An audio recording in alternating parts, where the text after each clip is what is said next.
Ko te hiki I te haki o Tā Bom Gillies, I te ataha whara nei, ki te huinga maumāhara I a rātou mā I hinga I te pakanga o te ao, te mahi nui I muruika. Koro was just my kraua, just like everyone's. Koro was just their kraua. He never really big noted himself or anything like that. Ko te tini me te mano o te iwi whānui o Rotorua, ka tai mai, whēnei I te o ngā mokopuna a Tā Bom Gillies. He was just a humble man and didn't say much, but he was, hugely proud of the battalion and what they achieved, and he just fought to the end, for what he believed in, E ki ana Donna Morrison, te iramutu o hāne manahi, me whakamana hoki ngā hoia Māori e tū ana mō tātou I tēnei rā.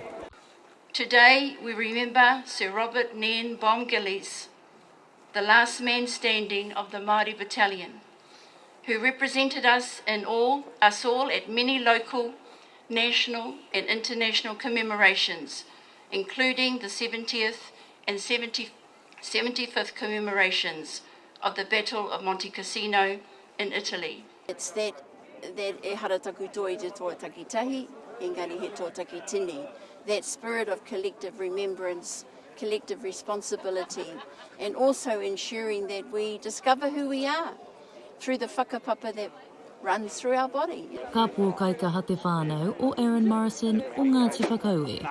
O tira he hoia o Ngāti Tūmataunga I tēnei wā, ki te whakariterite mō te rā nui nei, mā te waihanga I ngā rau mahara. ANZAC Day is a really special day for me. So 27 years ago today, I lost one of my very good friends when we were on operations in East Timor.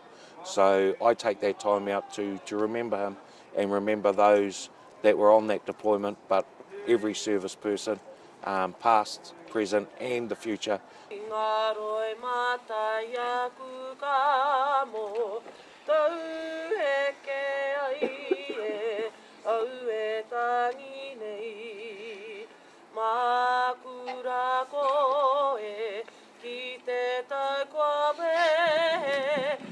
And then have a look and ask your own whānau, how do you remember them? Let's start having stories about our own, with our own, rather than, oh, look, I knew he was this, but I don't really know too much about him. Yeah, I loved her kōrero and the fact that it's not about the one person, it's about the collective, and that's what we've got to do. If we bond together as a nation, we're really strong, with that one whakaaro.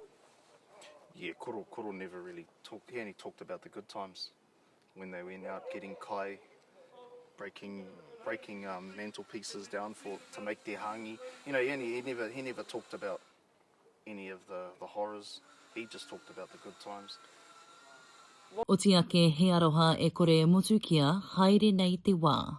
Me te manako nui o tēnei iwi, ka rongo tonu te ao ki te aiotanga.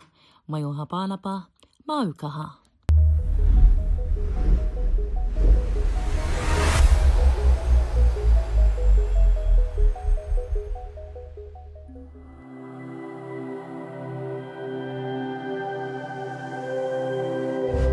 Ko te reo